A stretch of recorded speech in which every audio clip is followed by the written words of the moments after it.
Morning students. आज की class है खेल के सिद्धांत। कल का आपका टॉपिक था कि बच्चे की जो खेल की भावना होती है वो किस प्रकार की होती है, किस तरह से कौन कौन से खेल के प्रकार होते हैं। और आज का टॉपिक है कि खेल के सिद्धांत कौन कौन से होते हैं। तो आइए शुरू करते हैं।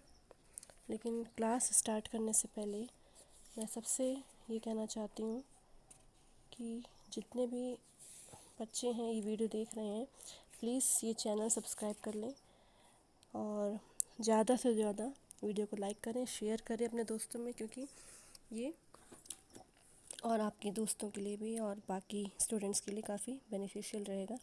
तो सबसे पहले इस चैनल को सब्सक्राइब करें, लाइक करें, शेयर करें। तो आइए स्टार्ट करते हैं खेल के सिद्धांत। तो सबसे पहला होता है पुनरावृत्ति का सिद्धांत। ठीक है, कल मैंने बात करी थी खेल और कार्य। खेल कार्य में अंतर क्या क्या होते हैं, विशेषताएं कौन कौन सी होती, खेल के कौन कौन से प्रकार होते हैं। ठीक है, और कुछ अन्य खेल बालकों के कैसे होते हैं। तो आज खेल के सिद्धांत यानी कि थ्योरीज ऑफ प्ले। अलग अलग मनोवैज्ञानिकों ने अलग अलग सिद्धांत यानी थ्योरीज दी हैं। तो प्रमुख इस तरह से हैं। पहले पुनरावृत्ति सिद्धांत, जिसे हम रिकैपिटुलेशन थ्योरी कहते हैं। इसको स्टैनली हॉल ने इसकी खोज करी थी। उन्होंने बताया कि प्रत्येक बालक शैशवावस्था से लेकर किशोरावस्था तक लंबे मार्ग को पार करता है, जैसे कि उसके पूर्वजों ने किया होगा आदिकाल से। तो वो अलग अलग प्रकार के खेल खेलता है जिसमें उसके पूर्वजों के कार्यों की पुनरावृत्ति यानी कि रिपीटिशन होता है। जैसे आँख में चोली करता है, पीछा करता है, मछली मारना, शिकार करना, पत्थर फेंकना, मकान बनाना, ठीक है, पेड़ों पर चढ़ना। ये सब उसके जो खेल हैं उससे पता चलता है कि वो अपने पूर्वजों की पुनरावृत्ति कर रहा है। युवक का हृदय, किसी भी बालक या बड़े युवक का हृदय ऐसे खेल में इस तरह से लग जाता है जैसे किसी कार्य में नहीं, बल्कि किसी अपने खोए हुए पूर्वज की याद कर रहा हो।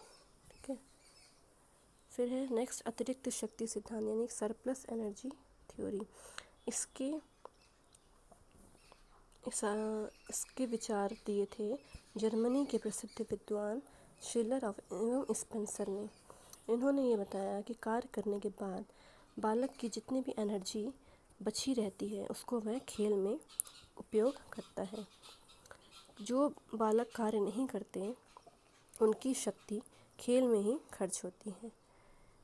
ये सिद्धांत उपयुक्त है यदि ये जो उन्होंने बताया शिलर और स्पेंसर ने, इसके हिसाब से थके हुए, बीमार एवं कमज़ोर व्यक्ति क्यों खेलते हैं।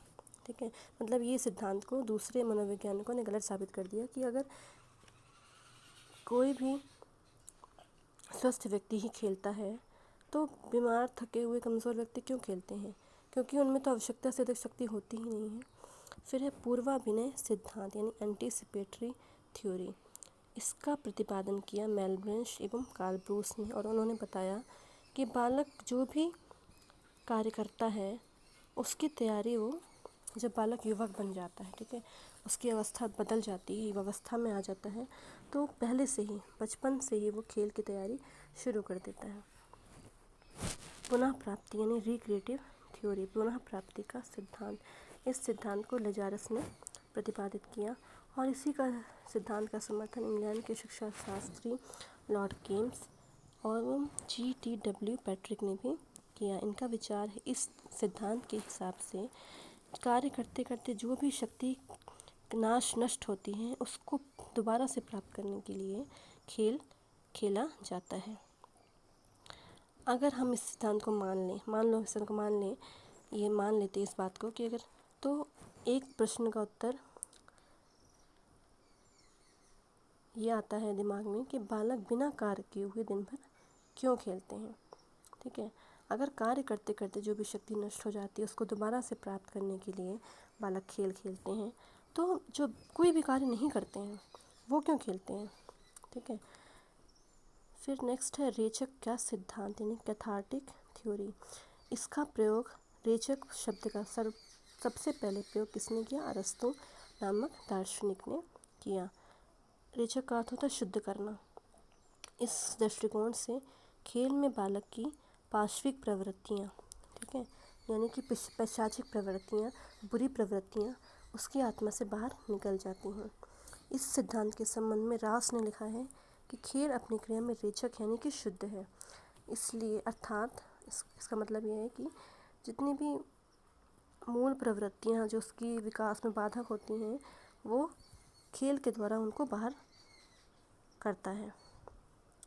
ठीक है, फिर है नेक्स्ट जीवन की क्रियाशीलता का सिद्धांत, लाइफ एक्टिविटी थ्योरी। इसका प्रतिपादन किया जॉन डीवी, जो कि एक प्रसिद्ध शिक्षा शास्त्री भी थे। इनके अनुसार बालक के जीवन की अनेक क्रियाओं में खेल भी एक तरह की क्रिया ही होती है, यानी कि कार्य होता है। और बाल्यावस्था में तो मुख्य क्रिया होती है खेल। जैसे जैसे आयु की वृद्धि होती है वैसे वैसे अन्य क्रियाएं प्रमुख होती जाती हैं, लेकिन बाल्यावस्था में प्रमुख क्रिया खेल ही होती है। फिर नेक्स्ट है आनंद प्राप्ति का सिद्धांत, यानी प्ले फॉर प्लेजर थ्योरी। इस सिद्धांत को मिचेल तथा मेसन ने प्रतिपादित किया। इनके अनुसार स्वस्थ बालक यानी हेल्दी चाइल्ड इसलिए खेलते हैं, इसलिए क्योंकि उनमें खेल कर उनको आनंद की प्राप्ति होती है। ठीक है, फिर नेक्स्ट है स्पर्धा या मूल प्रवृत्ति का सिद्धांत, राइवलरी और इंस्टिंक्ट थ्योरी। इसके अनुसार सबसे पहले तो ये जानते हैं कि इस सिद्धांत को खोज किसने करी थी। इसको बताया, खोज मीन्स कि इसको कौन से मनोवैज्ञानिक ने इसके बारे में बताया, मैकडूगल ने इस सिद्धांत